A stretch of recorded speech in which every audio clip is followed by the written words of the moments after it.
Hello and good morning, everyone. My name is Neslihan, and I am one of the team members of the EISA Early Career Development Group. I would like to welcome you all to our first online event this year, which we are organizing as an ECD group. So today we have three scholars joining us and will share their writing strategies for creating a text.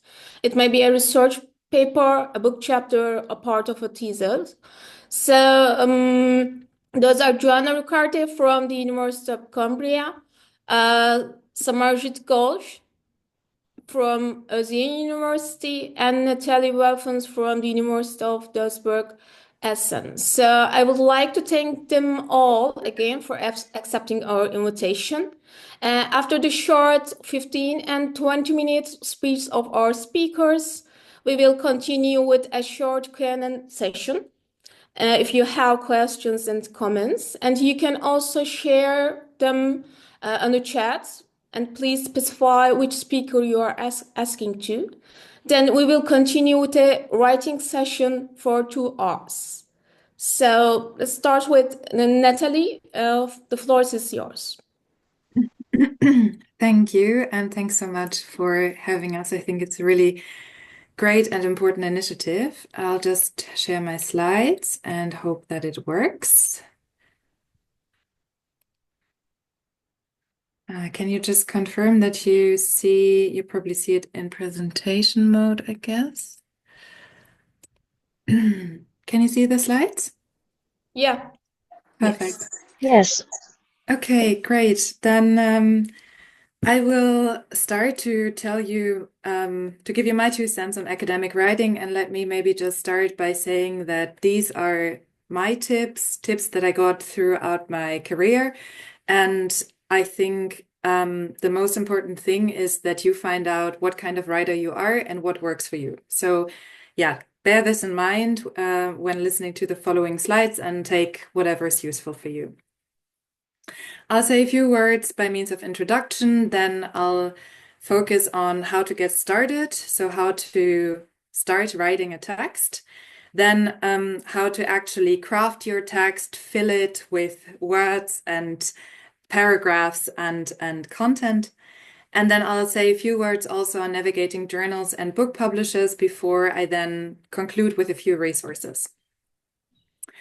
I wanted to start with the most beautiful book I know on writing. It's not necessarily on academic writing, but just on writing as a practice. It's called Bird by Bird. Some of you might actually know it, by Anne Lamott. And this metaphor of bird by bird is something that really, stuck with me when I was writing my PhD dissertation, which I did as a monograph and which seemed at some point, and I guess that's a familiar feeling to many of you, seems just impossible to conclude, which is when I bought this book, Bird by Bird. And the story of why it's called Bird by Bird was actually something that, was quite helpful and that I often turn to when I think I have no idea how to finish this paper, chapter, or book. So let me just read this one little snippet to you. She writes, I also remember a story that I know I've told elsewhere, but that over and over helps me to get a grip. 30 years ago, my older brother, who was 10 years old at the time, was trying to get a report on birds written that he'd had 3 months to write, which was due the next day. We were out at our family cabin in Bolinas, and he was at the kitchen table, close to tears, surrounded by binder paper and pencils and unopened books on birds, immobilized by the hugeness of the task ahead. Then my father sat down beside him, put his arm around my brother's shoulder, and said, Bird by bird, buddy, just take it bird by bird. Well, and that's very much the spirit in which every text really materializes. You just have to do it bird by bird or word by word or category by category or whatever your research focuses on.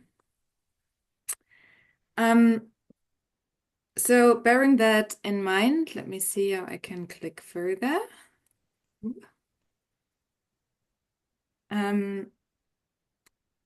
I wanted to say a few words of how to get started, right? To not be in the situation where you think, I don't even know where to start, how to start. I'm just anxious about the task ahead. And one of the things that Anne Lamont recommends are shitty first drafts, or some people call it iceberg drafts. Basically, opening a document and just put in whatever comes to mind, resources that you have already assembled. And she writes about how really very few people are great writers and just open a text and write the perfect text. So she writes, I know some very great writers you love, who write beautifully and have made a great deal of money, and not one of them sits down routinely feeling wildly enthusiastic and confident. So also something to keep in mind, because what we read usually in journals are the final versions, right? And she also writes about perfectionism, which is, she writes, the voice of the oppressor, the enemy of the people. It will keep you cramped and insane your whole life, and it is the main obstacle between you and a shitty first draft. So the main encouragement to just get started with a shitty first draft without any expectations if possible. So some people also call it the iceberg draft because it's kind of all the work that goes into a draft that then oftentimes most of it is not visible anymore, right? You see the book or the final written article, but there's so much more work behind it and around it, and that I think counts especially for PhDs. So here are some techniques from books and courses that I took on how to get started with such a shitty first draft. One idea is free writing, so that you take, for example, 15 minutes, half an hour, and you just write, for example, what you know already about the topic, right? It can also be that you just start writing, I don't really know what to write about, and then eventually the words will flow without really any expectations. Another idea is that you create a PowerPoint presentation, for example, to first develop a structure or to also develop the narrative of your argument. And the very traditional idea would be an outline, right? I think this is what many people would do. You can do a basic outline or what you call a third level or 3-level outline. I'll say something about that in a second. Of course, nowadays we also have ChatGPT, which didn't exist at the time when I did my PhD, but of course you can use it for a basic prompt just to give you an idea, right? Like, I don't know if it would actually work to then follow the outline that ChatGPT gives you, but it can be a way to just get inspired and get started. What also can help is to explain your article idea to a colleague, friend, partner, just to first get, the words before you put them onto paper. What also works for me quite well is to sometimes grab pen and paper when I cannot stare at the computer anymore, because it slows down the writing, and it's just another materiality that can help you get the words out of your brain, so to speak. And what also is one of the main go-to advices is to find a journal article on a similar topic, maybe from a journal that you like or a journal that you would like to aim to submit to, and then you mimic structure, style, etc. And that's also an idea that I'll come back to in a second. So focusing on the idea of a third level outline or 3-level outline, this is how it looks like. It's just basically a more detailed outline where you have the main headings, but then within each section, you try to further develop your argument. And again, going back to the idea that I mentioned at the very beginning, it depends a little bit on what type of writer you are. If you're more intuitive and you follow what is on your mind, then maybe free writing is the way to go. If you're a very structured person, this can be a very good way to really develop your argument first on paper and then fill each of the sub-paragraphs with meaning. So you have, for example, the literature review, you have a subheading saying like literature, I don't know, security practices, and then further define it. The other idea I wanted to talk a little bit more about is taking a text from a journal of your choice, maybe on a similar topic, and then you start by analyzing how this article works, including the vocabulary. And this is related to the fact that usually different disciplines have their specific journals that have their specific jargon and discourse and concepts that are central to the journal. Increases the chances of success when you are quite close to these discourses. And the idea is then to basically mimic the article, but first to analyze it. And I thought we could do that with a concrete example by our dear EISA President Beste Ishleyen. I just took this article that I also used for my own PhD and copied the intro here for you and wanted to show you the idea of analyzing how a text works. So this is from political geography, a specific journal, particular audience, and so on. And I just wanted to raise your attention looking at these 3 steps that I highlighted. So it's a text on mobility governance in Turkey, and she starts off the introduction saying, how does Turkey govern what is called transit mobility heading towards the European Union? Very strong intro, I would say. We jump right into the topic, right? So we know, like, this is what the article is about. We have this question. And then second highlighted section, this has sparked scholarly interest. So she briefly discusses what we already know, right? And then third section, why these studies have emphasized the historical structural dimension, political economy, and so on. Its wider effects for the EU have yet to be analyzed. So what we know, what we need to know. And I would encourage you to just open whatever article or an article that you particularly like and look at the introduction, and you will most likely see a similar approach. So this is something that I learned in an academic writing course where we did the same exercise, and we were almost a bit disillusionized to see how similar the structures actually work, and that, it's once you understand how it works, you can just follow the structure, of course, with your own arguments, with your own words, and so on. But oftentimes the structures are really similar. So these are the 3 steps that also other people have identified. For example, in this book by Swales and Fick, they call it I don't know, the typical 3 moves: establishing a territory. So what is it that you want to speak to?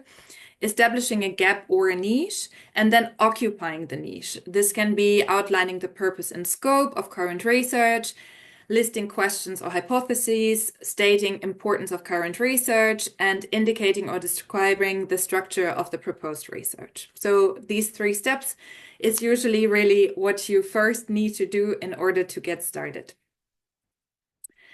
I think what is important when thinking about the introduction, how to get started, and what you actually want to do with the text is to really clearly state the purpose of the article and find the one central argument, the one key take-home message. Again, something that I think distinguishes really good articles is that they have one central claim that they develop throughout the whole paper. For that, of course, you also need a clear research question. And then in the rest of the introduction, you would usually give a brief summary of the methods and methodology and also explain the roadmap of the paper. And the conclusion then ideally mirrors what you do in the introduction. So you go back to your initial question, you briefly say what you did, you highlight again the main take-home messages of the paper, and maybe you outline some further avenues for research. And the conclusion and the introduction, I think, for me, usually works quite well to start with the paper, to really outline what I want to do, but also I obviously come back to it after I have written the paper to really fine-tune it and see that it really corresponds with the conclusion.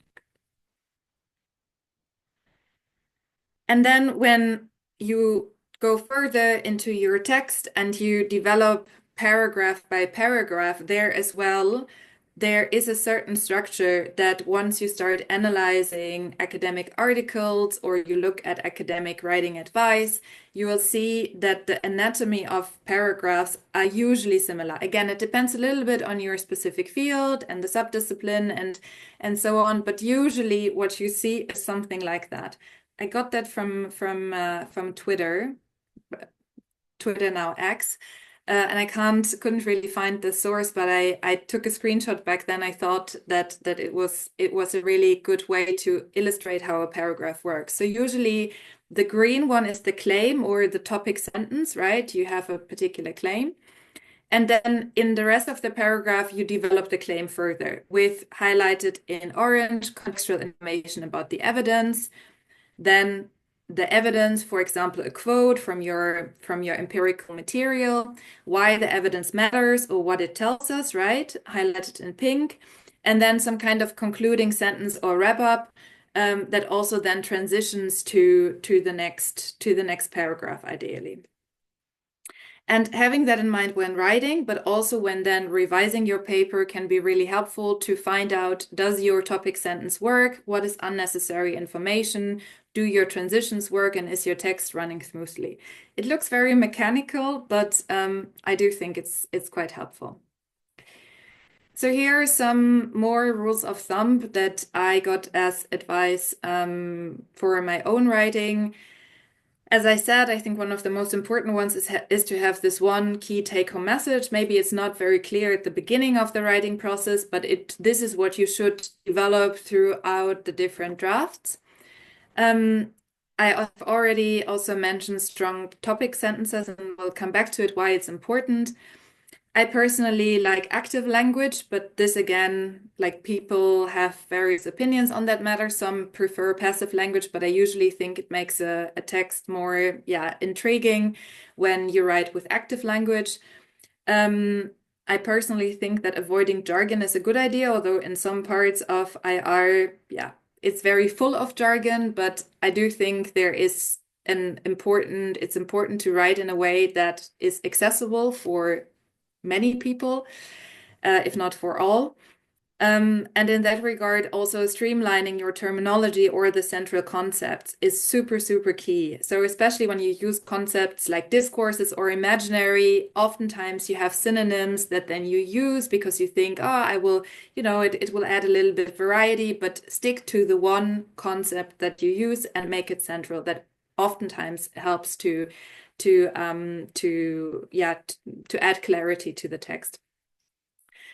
I personally often start with the very basics, so with the most boring part of the paper. For me, this is the method section where I just write what I did. So I have already something on paper, and then, the fancier stuff and developing the argument that usually comes later. But I think starting with the basics, the introduction, the methods section, the main outline is for me usually the way to go. And these are some of the tips for revising that I found useful. Of course, sharing your paper with colleagues, that's quite straightforward, but thinking about when to share it with whom might be a useful way to go about it. So you might want to share it with your supervisor rather later, where you can share it with peers already when you think like, this is totally shitty, I don't really know what I'm doing here, but can you please read along and help me figure out what it is that I want to get at? Workshopping the paper is super important, where usually smaller events are better than big conferences in my experience. Then the topic sentence reading that I mentioned earlier, and this is why topic sentences are important. You print your text, you highlight the topic first sentence of each paragraph, you read through it, only the highlighted sentences, and you figure out whether your argument works. Can I understand your text by only reading your topic sentences? And if that's not the case, then rework the topic sentences in each paragraph. Reverse outlining works in a somewhat similar way where you go through the already written text and you write the main topic of each paragraph. And that helps you then to identify where you might repeat yourself or where, the argument is not really clear enough. Another way is line by line editing. Again, for me, it helps to print the text and really go through it line by line and see what are unnecessary words, what is not clear, and do it almost as if I'm not the author, but a critical reader or a reviewer. And then eventually, I do think that it's super important to send it off, even when you know that it could be further improved, but to not sit on the text for too long, because you'll always get comments. Reviewers will always have comments, no matter how perfect it is. So bear that in mind. I also wanted to say a few words on writing routines and formats like this, because I really do believe in writing groups, for example, or finding formats that work for you to establish a writing routine. Here again, the most important thing is that it needs to work for you. Some people do like writing in groups. For some people, it's the most terrible idea. Some people can only write at night, some people early in the morning. You need to find out what type of writer you are and what works for you. Writing groups do can be quite a powerful tool, I think. There are some institutional ones. There are professional ones where you actually pay to become a member.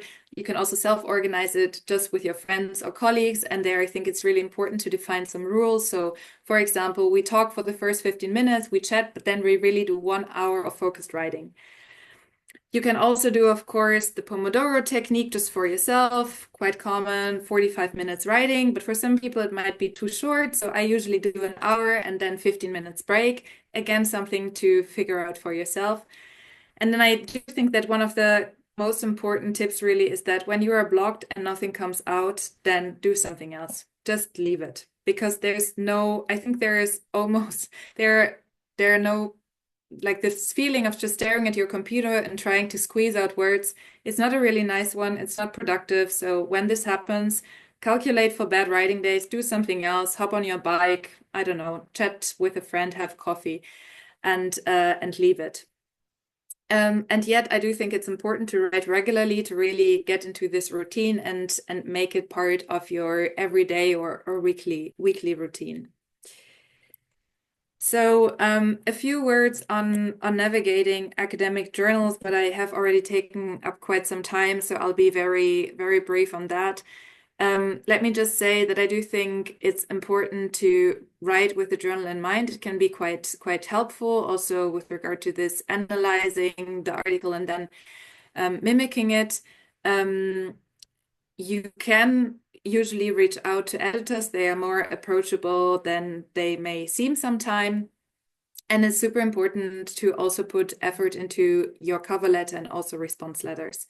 I wanted to say a few more words on that, but maybe we can come back to response letters in the Q&A. So I'll just jump to my, maybe this to also mention academic books, which were completely different than academic journals. And I focused more on academic journals now, but I have personally written a monograph and transformed it into a book, which is a completely different process. It takes quite long. In my case, it took 4 years. I'm happy to talk about that more in the Q&A and also book proposals and how to transform the PhD into a book.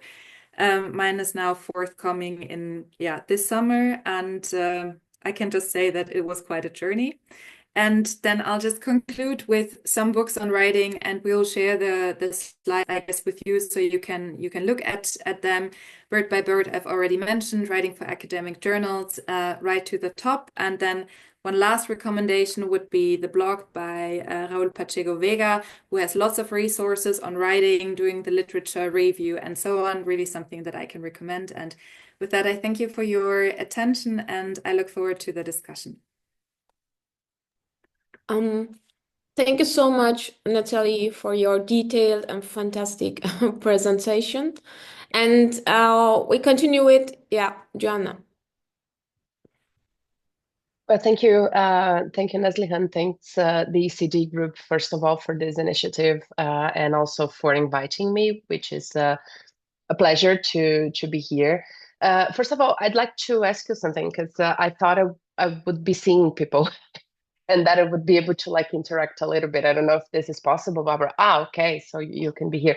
Okay, so the thing is, you do not need to turn on your cameras if you don't want to. It's not a problem. But I wanted to ask you a few questions because I hate to talk to myself. So first of all, I organized a little bit of a PowerPoint and I requested to be the second because I'm a very last minute person. And while I was listening to Natalie's amazing presentation and learning a lot about this, I was also finishing my PowerPoint. So this is one thing that I like to start with, which is, you are who you are, deal with whoever you are the best way you can and work with this. This is my first tip. So just to begin with, and I'm going to ask you some questions in a short while because I wanted to know a little bit about what you're looking for. Well, this is a very classic one, right? I want to write my thesis, but where do I start? And then there is this wisdom guy that comes and says, remember, Cecilia, every thesis begins with a single keystroke. And then she's like, okay, but which keys? And then, right? So it's easy to say, it's easier to say than do. I think that this is the main experience that we all get from PhDs and then later on from whatever we do with our academic lives. So I think that beginning with this, we need to rehumanize writing, I guess. So, okay. So first of all, I'd just like to tell you a little bit about myself. It's not well, it is a little bit of publicizing, but this is not the idea. The idea here is just to tell you a story, which is that book in the probably your left is my PhD thesis.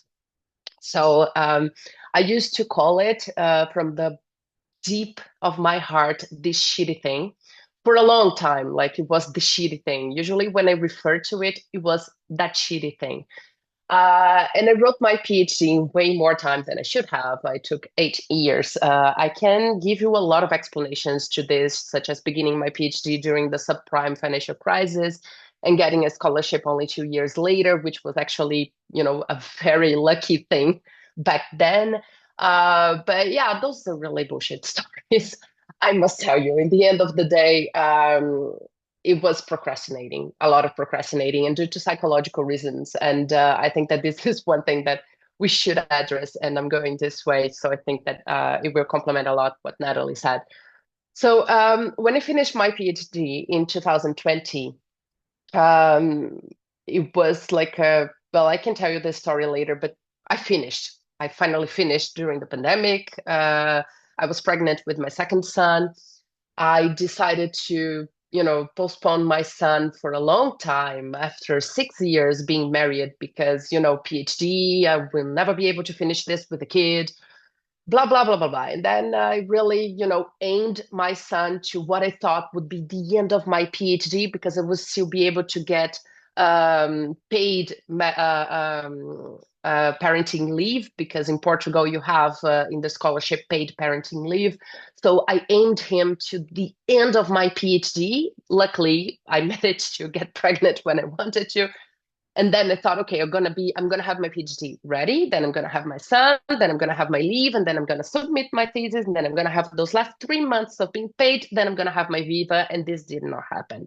So I finished my PhD 2 years after my first son was born, and pregnant with the second. And I must tell you, first of all, life's got a time, and it doesn't wait for you. Really, I only finished my PhD because I got my son. It helped me a lot stop having those days in which I am very, very, very tired, but I did nothing. This never happened after I got my son, just because I didn't have time for bullshit anymore. So in the end of the day, life. Okay, this is the first advice. And then when I finished my PhD in 2020, in 21, I had a project approved and I was very happy and I was like, whoa, I'm amazing. And I decided to submit a book proposal. And I submitted to the place I wanted. And I thought, okay, they're going to say no, right? And then they came back and one of the reviewers, and this is important because this is what happened, said, oh, this is super cool. Just publish it. I'm going to buy it. My students are going to buy it. I'm going to use it in my classes, publish it. And the other one said, yeah, the idea is good. It's good. But, and I'm never going to forget this sentence.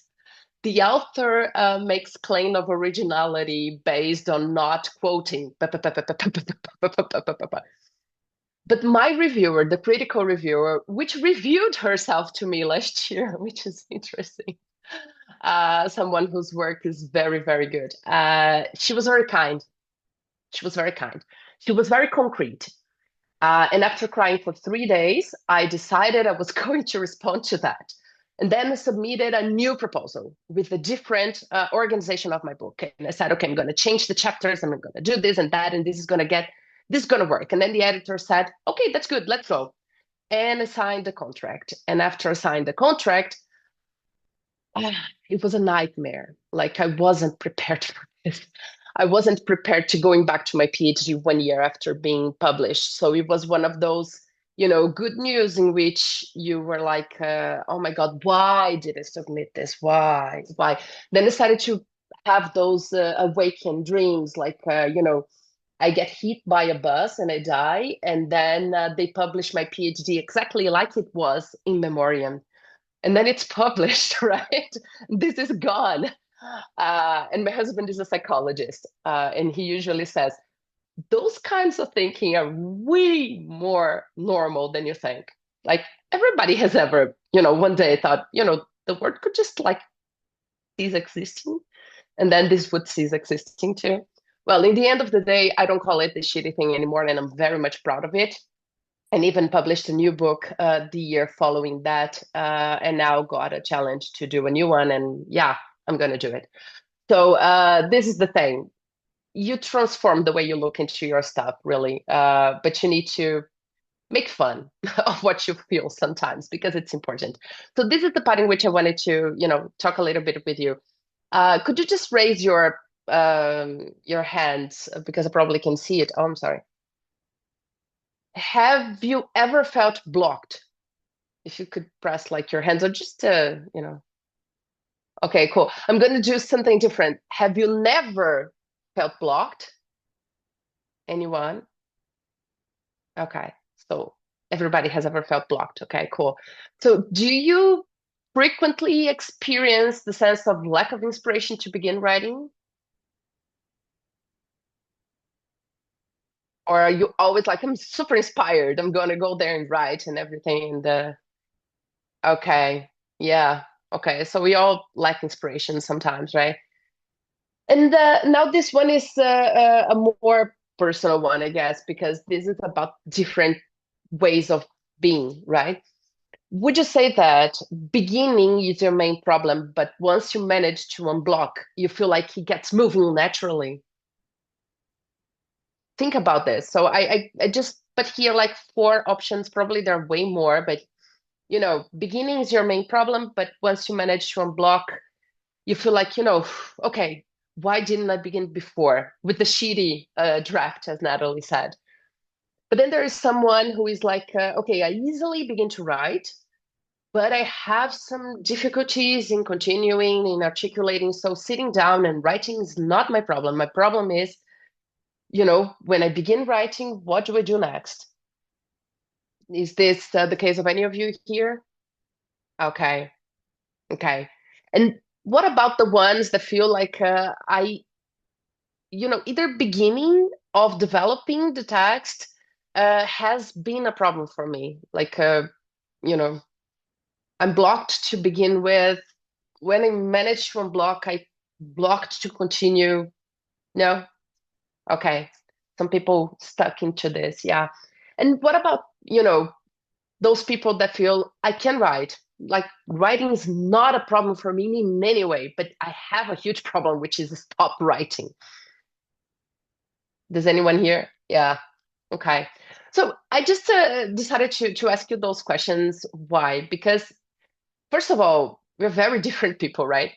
And sometimes maybe some of you feel like, okay, you're asking me this today, right? Because today my answer is this one. But if you asked me last week, I could have replied differently, right? So this is a point I wanted to make. Also because let's begin with the first things first, okay? There are no magical solutions. There are strategies, there are ideas, but there are no magic solutions. We are all different people. We just saw that, right? Some people have difficulties with beginning a text, other people have difficulty with finishing a text, other people have difficulty with stop writing, other people have difficulty with beginning writing. Other people do not have a lot of difficulties. Other people feel like they're feeling this is difficult all the time. And it depends, right? It depends. The person that is talking to you right now is not the same person that finished her PhD 5 years ago. So it changes, right? It changes. Well, there's no universal formula. This is the first thing. No one size fits all advice. And I think that the main thing that you should get from what we're doing here today is that, several of those advices work today, not tomorrow. Will work again in the future. Natalie mentioned many things, like I used Pomodoro in the past. I used the Pomodoro, which is the one on the tomato, which got a time, and 25 minutes, right? 5 minutes, stop. I tried Pomodoro in the past. I tried bullet journals. I tried, you know, I need to write every day from 9 to midday. I tried, I'm not going to do this to myself. I'm going to write whenever I write. Then I didn't. Well, I tried many stuff, Sometimes some of them worked, like Pomodoro worked for me for some time, but then at some point I realized that I was losing a lot of time programming the Pomodoro and feeling bad whenever the 25 minutes didn't work out for me. So at some point the Pomodoro stopped working for me, but in the beginning it did, because I worked with pressure, and it was kind of a pressure to like, oh, the time is passing, I cannot stop. The shitty draft that Natalie mentioned, this one might be universal, really. Shitty draft, I think, is the best one. Go. Just write something. But in the end of the day, there's no formula, right? So I think that the main thing that we should do is search for the root causes. Why are we blocked? We have many reasons to be blocked, right? We can be blocked because we feel that this is not good enough. We can be blocked because we're thinking about the future and we're thinking like, when I finish this, what am I going to do with my life? You can be feeling blocked because you just don't want to do it right now. You can be feeling blocked because, that someday you're going to show this to people and you feel so ashamed of whatever you write and you feel that this is intimate. And it is, right? I remember my first feeling when I did a book launch of my book, and someone I didn't know started to comment on my book and said what she thought and the criticism and the ideas and what she got from it, like emotionally, the feeling that she got from my book. And it was for me a super personal experience. It was interesting. I was like, oh, this is intimate. The person reading my thing, right? This is cool. So in the end of the day, but this was a problem for me thinking about people reading that shitty thing. So in the end of the day, sometimes we're feeling blocked for things that are, imaginative creations from our mind just to boycott us. And then sometimes we procrastinate. We procrastinate, and procrastination, just like Natalie said, is the worst. Like feeling tired in the end of the day. And I'm not even going to ask who has ever been there because I'm pretty much sure everybody. You know, the day in which you wake up, you go to the computer, you start at 8 a.m., you do not stand up. You try and you try and you try and you read some stuff and you try to write some stuff. And in the end of the day, you feel like you're super tired, but you did nothing. Like, to be honest, if I needed to show somebody what I did today and I worked for 10 hours in a row, I did nothing. And I'm tired. I'm super tired. This is a feeling that I used to have a lot, especially before my kids were born. Nowadays, I don't have this anymore because I don't have time for this. So in the end of the day, I just do what I have to do. When I didn't do it, like, yeah, whatever. Now it's soccer time. I need to go drive the kids. That's it.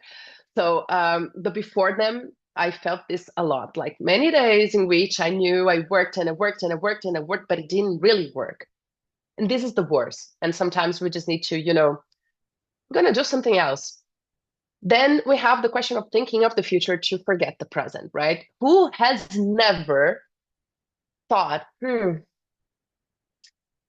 I'm going to have a Viva, right? What am I going to dress? What am I going to wear makeup, like lipstick? No, maybe too much. And then you start thinking about the room and the jury and what they're going to tell you. And in the end of the day, you didn't do anything today. So you just went to the future. When you thought about what you're going to work with when you finish, I'm talking more to PhD students, right? But this also works to whomever is already in their postdoc, thinking about the next project and the next funding and the next whatever, right? And then there's something else I think you should be thinking about, which is to whom are you writing? This is a good one, right? Sometimes we are writing to, someone that really cares for us. Sometimes we are writing to that bully supervisor. Think about what is the voice in your head when you're writing? What is this voice telling you? And who is this voice? Because sometimes you have a voice, right? You start writing and you have that voice saying, ha, this is cool. This is very cool. But then other times you have the voice saying, this sucks. This is not good enough. This is not gonna make it. Think about which voice is this one. And then why are you writing, right? Why are you doing this? This is a good one too. Thinking about the reasons why you're doing this. Is this a pragmatic move? Just a second. Is this a pragmatic move? Is this something like I need a paper? I wanna be in academia. I need this paper. Or no, I really want to do this. It was a dream of my life to finish a PhD or to have a published paper in a Q1 magazine, in a Q1 journal, or to have a book or whatever, right? This because my parents always said, "Oh, you're so smart, you should do it." Whatever. Just think about your reasons because this also helps you a lot putting yourself in the ground, right? Grounding you when you think about why you're doing stuff. Sometimes, and I tell this a lot to my students because I really wanted people to have told me this before. You're just doing stuff because you need to do it. Okay? Like you're publishing a paper because it's part of your job. You need to publish papers. Some of them are something that you discovered and you think like, I'm really contributing to science. It's a small contribution, just to begin with, right? Everybody's doing small contributions. Nobody's doing breakthroughs in science, okay? So, okay, everybody, right? We are doing contributions. Everything that we write inspire people and we get inspired by others. This is the chain, right? So this is normal. But do not overthink about the contribution because, those are not going to be like super breakthroughs. But why are you writing? And sometimes you're writing because, you need that paper. You need that paper. You need to move on with your life. This is going to give you a better job. This is going to give you more stability. If you are in your PhD, listen, your PhD thesis is not the first work of your life, the last work of your life. It's just the first one. Just the first one. It's not going to be the best thing you ever produced. Just going to be the first one. So, sometimes being pragmatic. I'm doing this because I need a paper. I'm doing this because I need to move on. I'm doing this because it's career progression. It's important to do it. So sometimes being pragmatic and also write for yourself. Write for yourself. Get joy out of writing because this is possible. This is possible. Sometimes you have better texts. Other times they're not that good, but they're yours. So own your words. Write for yourself. This is something I learned and made a lot of sense to me. So I know I'm already past time. So I'm gonna be faster here. Just a quick thing, like this is not weird, okay? The things that I have already said, you're thinking about the future, you're thinking about your supervisor or your Viva, and either how everybody's gonna be like, "Whoa, applauding you, oh, this is amazing, you should go to the United Nations and present the results of your work," or you're thinking, "Oh my God, everybody's gonna say that this is so bad. I'm gonna get a no." When I got the contract for my book, before submitting the final manuscript, I dreamt many times of the editor saying, "Yeah, listen, we gave you a contract, but now, like reading the whole thing, we're gonna take it back." So I had this feeling many times. Those are those kind of things, unconscious feelings that our minds produce for us, and sometimes we don't even realize. Other times we do. Make fun of them. They're making fun of you. Make fun of them. Really, tell other people. Make fun of them. And also, if you feel like with the passing of time your work should be better, so it's never enough, do not get trapped into this one. This is a bad one. Like I am delayed, so it should be way better now because I got more time, but then it's never finished and it should be better, and now I got more time and then it should be way better. What are they going to think about me? Nobody's going to think anything. Everybody's in the same boat. Okay, so this is another thing. The awake dream that something funny, drastic funny happens to you. The one that I told you, like I got hit by a bus and my PhD thesis was published without me having to review it. And that, those feelings that you're not good enough. This is mind tricks that your mind plays with you. If you go for a Freudian approach to psychoanalysis and the sort, they call this one of the negative drives of your mind. So this is studied. You're all scientists. This is very much studied. This is something that your mind do to you. Make fun of it, move on. And then strategies, okay? I'm going to finish with this one. So first of all, recognize your strengths and weaknesses and make the best out of them, okay? I realize I am a person that works in several overlapping work fronts. This is what it is. During my PhD, I heard many times, you need to focus, you need to focus, you need to focus. Focusing is torture for me, really. I need to be all the time late. This is my thing. This is what it is. So I decided, I'm not going to fight who I am. I am this person. I am the person that is late. I am the person that is always saying, we can do this tomorrow. Samarjit knows this. He works with me in the project. We're in the same work package. He knows this. So I'm going to send the deliverable by tomorrow. Really, it's almost done. And then 2 days after, I'm so sorry.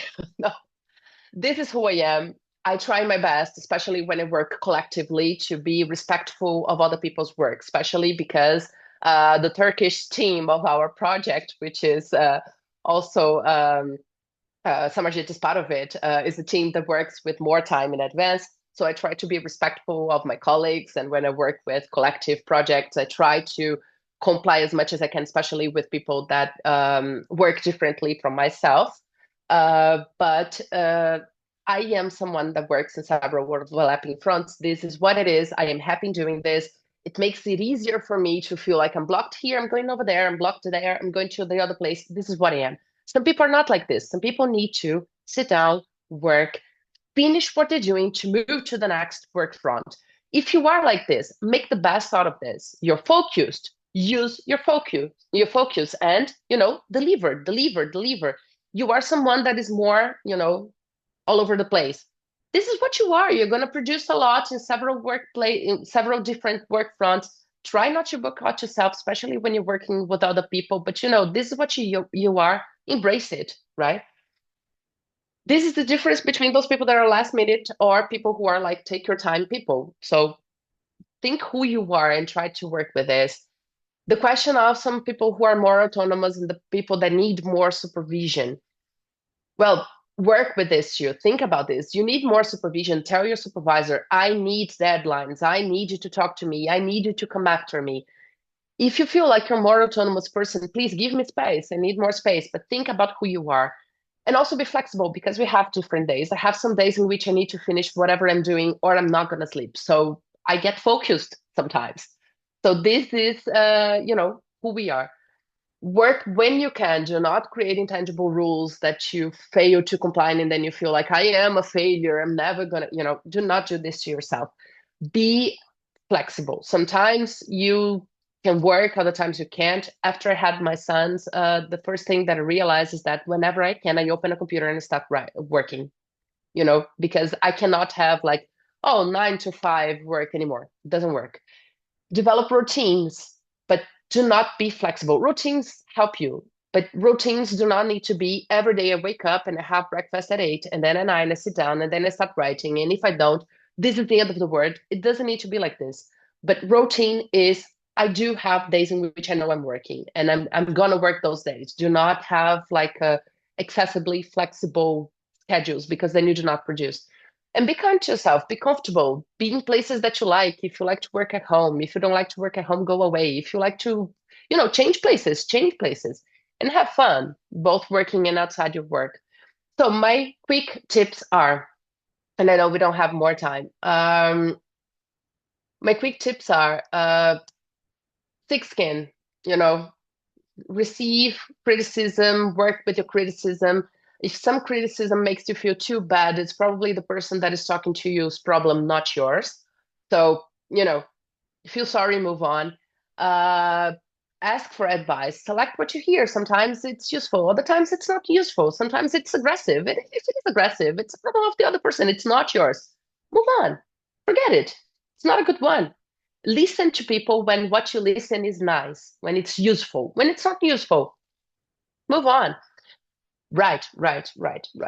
Keep writing. Do not stop writing, even if you have shitty drafts. I think that the shitty draft is the best advice you can get. And review. Your text is not going to be ready. Some people have different ways of writing.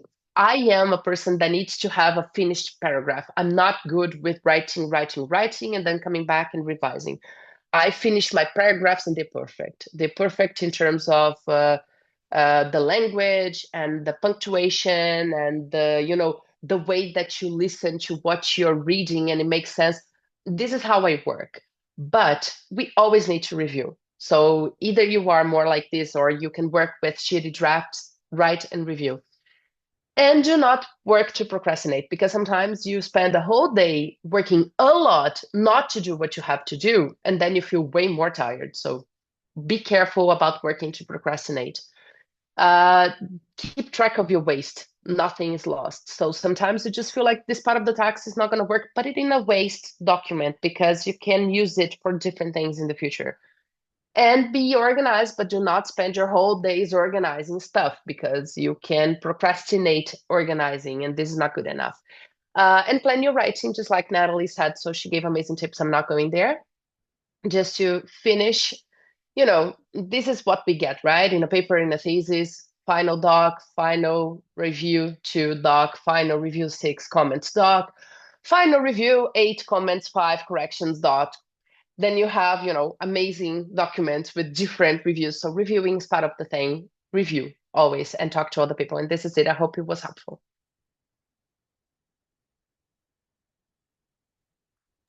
Okay, thank you so much, Joanna. I think it will be very helpful for all. And Samarjit. All right, thank you. Can you hear me okay? Okay, so thank you to the organizers for inviting me. Thank you for those who went ahead of me and have done the heavy lifting. In the interest of not taking a great deal of time, I'm going to try and go quickly. I don't have slides. It's just going to be me talking. And I'll try and cover what I think is going to be both useful and necessary, helpful, things to keep in mind, things to not get distracted by, and overall just to try and see if that works well for you. It's going to hit across lines, so I'm going to talk about specific publications, but I'm also generally just going to talk about how to think about writing and how to make sure you get it done, which is really the most important thing that all of us have emphasized, will be emphasizing. A finished draft is a good draft. The best draft has to be finished. If you don't finish it, nobody knows how good it is, including your imagination. So something that is good to start with. Free writing was already recommended. My version of free writing, because I can't look at a blank page, is borrowing from a text, which is to say, I think I might have picked this up from a film, which I couldn't find. I think it's a film called Finding Forrester, and someone gets into trouble for doing this, but for a very different reason, which is, if you like something, if you like a paragraph from a book, if you like a paragraph from a journal article, something, when you're trying to start writing, write that, copy it line for line, and then that exercise of writing, believe it or not, maybe some of you are already familiar with it, that can actually unblock something. Because the thing that I was bad at previously was facing my own thoughts on text. And one of the ways to get away from that is you don't start with that. You start with someone else, someone who can guide you, even if it's your own imagination trying to fool you. So that's one thing that I always like to think of, because a blank page can be difficult. Sometimes outlining helps. Sometimes already having an idea and just putting down free notes helps. But sometimes you don't have anything and you have something, but you don't know how to put it. Take the burden off of yourself. Have someone else do that for you. Have it be someone else's text that does that for you. So that's one thing that I'd start with. You don't always necessarily know why you're writing something. Sometimes you have a particular agenda. It's a chapter, it's an article, it's a thesis chapter, it's a summary for something, it's an abstract for something. But what I'm going to talk about is something that's more useful for longer text. Anyone who's presented at a conference, or anyone who's presented a draft to an advisor or someone who's reading for you, will often be faced with a version of a question, so what? Or, so what is this really about? And what are you trying to explain? And if you're me, you're usually frustrated by it because you're like, the point of writing this and presenting it to you is that you don't ask me that. So figure it out.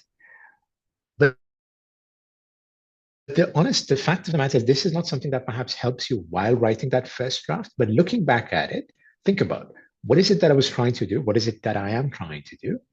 As a result of having done this, what did I not know? And what do I know now? And this can apply to you as a writer and as a reader of your own work. And why does it matter? Having come to the end of whatever it is that we're reading through, why does it matter? But don't put yourself in a corner about this. Not why does it matter for the world or for the discipline. Why did it matter in terms of the task? So if you wanted to find out something, it's because you were curious about something and you wanted to poke at it. You wanted to try and unpack it. And having unpacked it, you've learned something. You've never not learned anything. The only thing that prevents you from identifying what you've learned is your possible disappointment at the magnitude or lack thereof.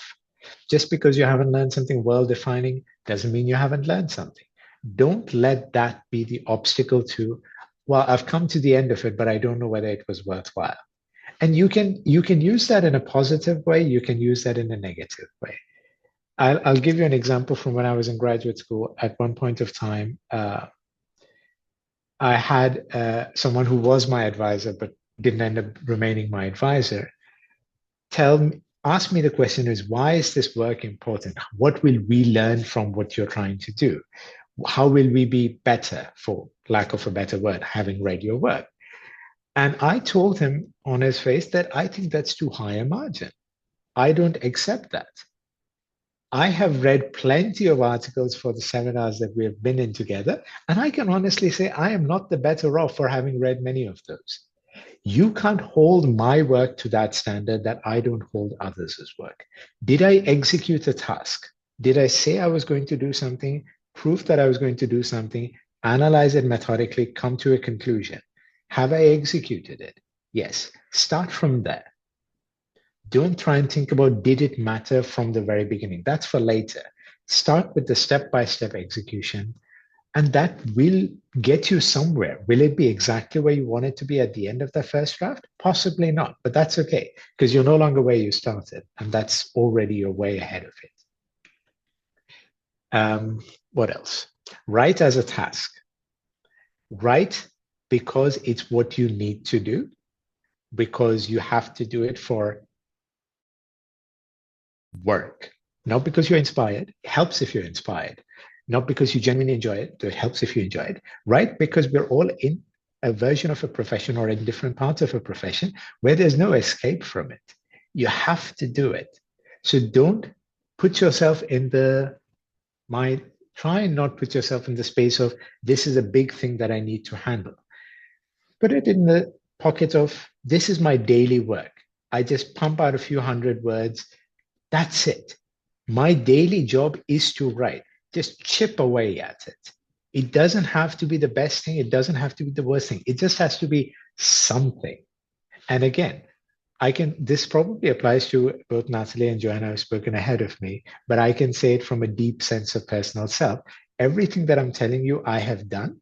And everything that I'm telling you, a version of it someone told me before, and for a long time, I refused to do it. No, that doesn't work for me. And maybe it won't work for you, but try it. And then maybe it might. Don't expect to figure out what it is that you're writing in the first draft, something people have already mentioned, not the second, not the third. Heck, I'll go a step further. Don't expect that writing is how you'll figure out what you're going to write about. That's editing. I have taken entire blocks of text, 8,000 words, and realized that what was really material is about 2,000 of them, but I couldn't get to it until I got that big chunk of text out. And yeah, maybe it's not efficient, but if you're doing 800 words a day, that can also be efficient. You sometimes will only really figure out what it is that you're trying to write once it's in front of you. And then you can see sentence by sentence. Yeah, that made sense. That didn't make sense. And speaking of sentence by sentence, people have mentioned this before. Be kind to yourself when you're reading your own writing. And what helps is to put in reminders. So I used to have this thing when I was writing my thesis, is that I'd write long drafts, particularly if I came out of a meeting with an advisor or a committee member. Because, you're in a meeting, and if you're really getting along, you're just bursting with ideas and you're writing it down. And then I'd put it away because I had something else to do, and cut to, 2 months later, looking at it and just hating all of it. It just being like, I guess I'm back at zero. And then I started to do something which was the silliest thing when I thought of it. But I'm like, look, what have I got to lose? Is when I started writing those notes, I started writing parenthetically. Remember that you liked this point. Remember that you thought this was a good idea. Remember why, like, this is why this seems interesting to you. Like, put those hints there for you, because I don't know about any of you, but my memory is terrible at remembering the good things.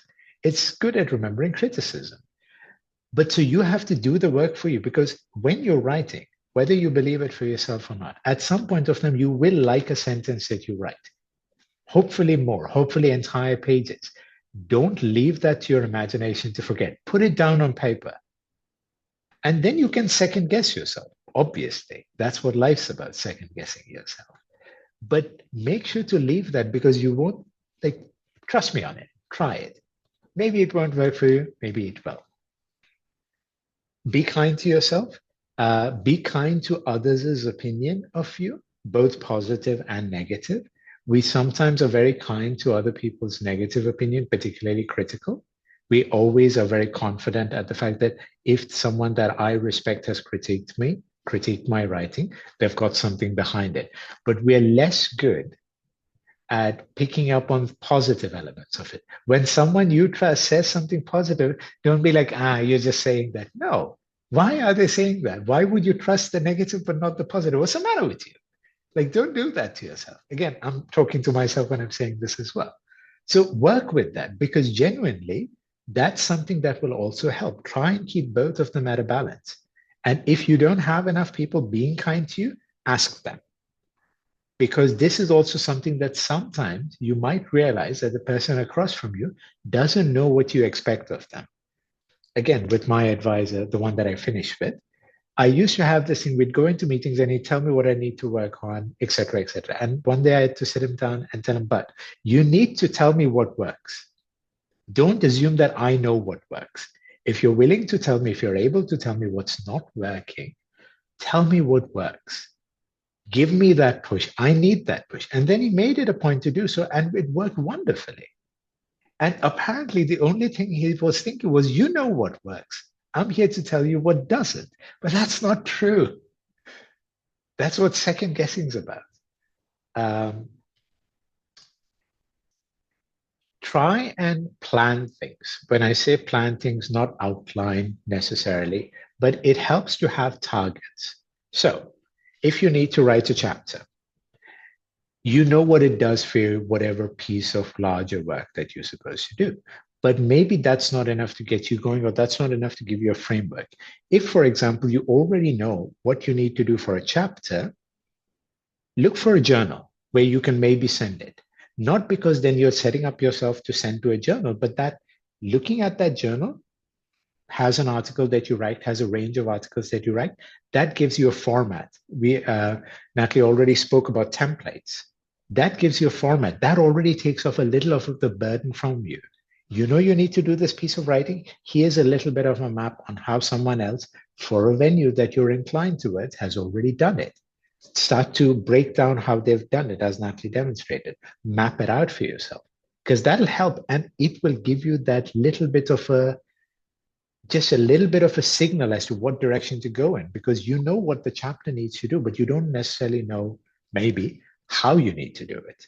And so that map might help you. That model might help you. Those models can be hugely, hugely helpful. And we undersell it sometimes because we think of them as limits. Like, my writing doesn't look like that article, which means I could never send to that venue, or it's never going to get published anywhere. That's a negative way to look at it. And obviously, we're all very susceptible to that. But think of it as a map. Think of it as a model or a schematic, something to mimic, because it can do wonders. But whether or not it does wonders in your writing, it will do wonders to take the stress off of you, because someone's already figured out the path, and hey, it got published. So that map is already useful enough because it got published. Something that looks like this got published. Start with that. I think Natalie mentioned, perhaps Joanna also mentioned, explain your writing to a friend, or explain it to someone who's not perhaps aware the topic or is aware of the topic, but just try and explain it to them, I'll go a step further and say, also do it in writing to the same person. Because I had, what is it now? 15 years ago, in a very different life, when I used to work at a think tank, I had an issue where I wrote a piece and I presented it to my boss. And then he called me to talk about it. And he wasn't very convinced by my writing. And then I explained it to him and broke it down. And he said something that I think he meant as a compliment, but at that time it was very wounding, which is that you speak very well, but you don't write half as well as you speak. And in my mind, I used to think if I could only write it down, people will understand it. Maybe I can't explain it to them, but they'll get it when I write it down. Apparently it was the other way around, which is when I realized that I have as many of us do, very different voices, speaking and writing. And I've had the occasion of explaining what I'm interested in to someone and it getting their interest, but them not necessarily picking that up from the very first draft that I sent it. So there's something missing. And the spoken voice and the writing voice will always be different because in one hand, you have my voice, in the other, you have your own voice. So you can't make up for that, but make sure you hit both of those, not just your writing, but also your speaking style. Or sorry, the other way around. It takes time. Like all of writing takes time. It takes much longer than you think it will. It takes much longer than you blame yourself for it, which is that it's taking too long, but it'll take the time that it does. And the most important thing when it takes the time that it does, you are not going to rush it by going around it. You're not going to rush it by thinking ahead of it. You have to go through it. There is no other way. You're not going to get it done until you're through it. There is no shortcut. Some of us are gifted. I'm not one of them. Some of us, I'm sure, are gifted. But for many of us, the only way through is through. There's no, like the good second draft is going to come after the bad first draft. The better third draft is going to come after the good second draft. There's no shortcuts there. Let me leave you with one final thing, which is not so much about writing, but about thinking.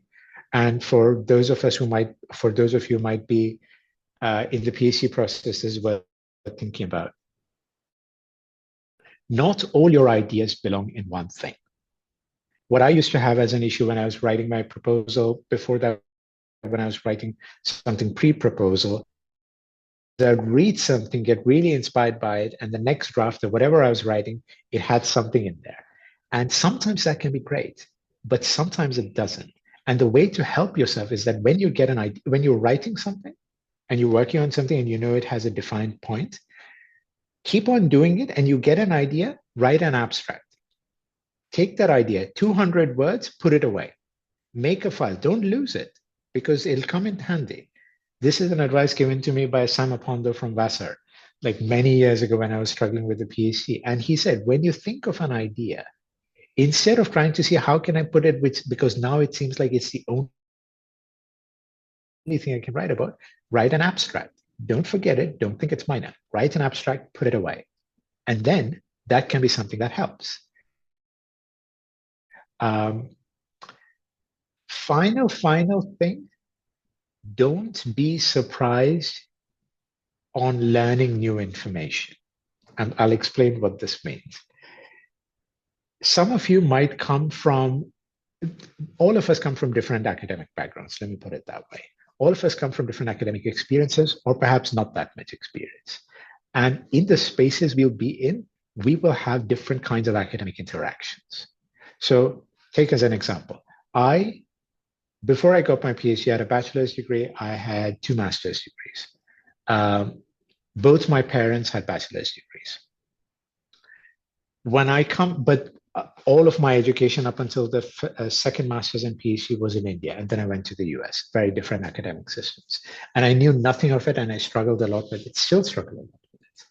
And then in my class, I had first generation graduate students. In their family, they were the first people to get PhDs. In my family, I'm the first as well, but they did other things as well. And then you also had you had students, friends of mine whose parents were professors. And so they knew things. because all of these things are like apprenticeships. You know things.